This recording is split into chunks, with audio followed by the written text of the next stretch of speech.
बिस्मिल्लाहिर्रहमानिर्रहीम। अस्सलाम वालेकुम। अगर आप बेहतरीन मटन आलू गोश्त की रेसिपी बनाना चाहते हैं तो ये रेसिपी आप ही के लिए है। मटन आलू गोश्त की इस रेसिपी को हमने बहुत ही आसान और ऑथेंटिक अंदाज में बनाया है।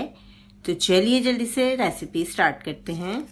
2 मीडियम साइज की प्याज को हमने बारीक काट लिया है। आधा कप ऑयल में प्याज ऐड करेंगे। फ्लेम को हमने मीडियम लो पे रखा हुआ है। इसके साथ ही हम मिक्स गरम मसाला ऐड करेंगे। गरम मसाले में 2 छोटी इलायची है, 6 हमने काली मिर्च के दाने लिए हैं, 1 बड़ी इलायची और आधा चम्मच सफेद जीरा। प्याज को हम 3 से 4 मिनट फ्राई कर लेंगे। प्याज को हमने फ्राई कर लिया है। आप प्याज का कलर देख सकते हैं। इसको लाइट गोल्डन या गोल्डन नहीं करेंगे हम, वरना सालन का जो कलर है वो खराब हो जाएगा। बस इसी तरह हमें प्याज को रखना है। 2 खाने की चम्मच हम इसमें अदरक लहसुन का पेस्ट ऐड करेंगे। साथ ही हम इसमें मटन ऐड कर देंगे। हाफ केजी हमने मटन लिया है। आप चाहें तो सेम रेसिपी को बीफ में भी फॉलो कर सकते हैं। गोश्त ऐड करने के बाद 5 मिनट हम इसे अच्छी तरह भूनेंगे। मीडियम फ्लेम पर हमने गोश्त को 5 मिनट भून लिया है। इस तरह से जब हम गरम मसाले और अदरक लहसुन के साथ गोश्त को भूनते हैं तो गोश्त में किसी किस्म की स्मेल नहीं आती और गोश्त का जायका भी बढ़ जाता है। अब हम इसमें मसाले ऐड करेंगे और मसाले डालने के बाद भी हमें गोश्त को भूनना है। 1/4 चम्मच हल्दी पाउडर, 1 चाय का चम्मच सफेद जीरा, पिसा हुआ जीरा है हमारे पास, 1.5 चाय का चम्मच हमने धनिया पाउडर लिया है, 1 खाने का चम्मच लाल मिर्चों का पाउडर, 2 मीडियम साइज के ब्लेंड किए हुए टमाटर, 1.5 चाय का चम्मच हम नमक ऐड कर रहे हैं। आप अपने टेस्ट के मुताबिक ऐड कीजिएगा। मसाले डालने के बाद हमें इसकी अच्छी तरह भुनाई करनी है। आप देख सकते हैं गोश्त कितनी अच्छी तरह भुन चुका है। कलर भी बहुत अच्छा आया है। बहुत अच्छा सा मसाला हमारा तैयार है।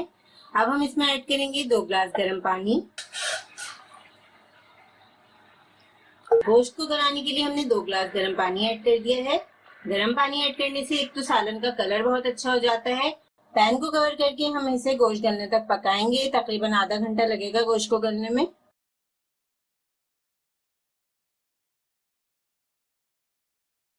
तकरीबन हमने इसे 45 मिनट्स पका लिया है। आधे घंटे के बाद हमने चेक किया था तो इसमें थोड़ी कसर थी।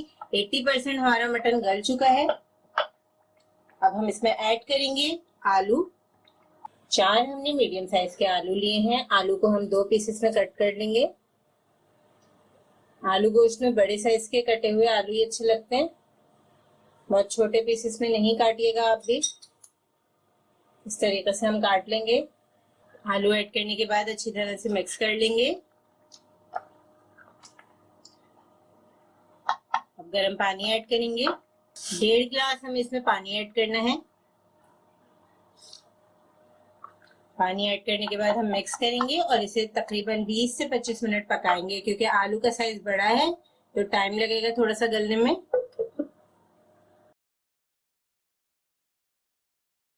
आलू भी चेक कर लेते हैं हम।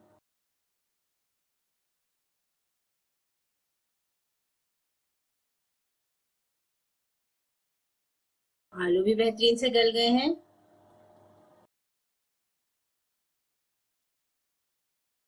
गोश्त भी बहुत बेहतरीन तरीके से गल चुका है, आप देख सकते हैं। अब हम इसमें खुशबू के लिए डालेंगे पिसा हुआ गरम मसाला, हरी मिर्चें ऐड करेंगे, हरा धनिया ऐड करेंगे, मिक्स करेंगे। तो देखा आपने कितने आसान तरीके से हमने ये बेहतरीन मटन आलू गोश्त तैयार किया। इस रेसिपी को आप ज़रूर बनाइएगा क्योंकि अगर एक मरतबा आप ये रेसिपी बना लेंगे तो इंशाल्लाह हर बार आप इसी रेसिपी से मटन आलू गोश्त तैयार करेंगे। तो रेसिपी को लाइक ज़रूर करें, शेयर करना बिल्कुल मत भूलें और चैनल को सब्सक्राइब ज़रूर करें। अल्लाह हाफ़िज़।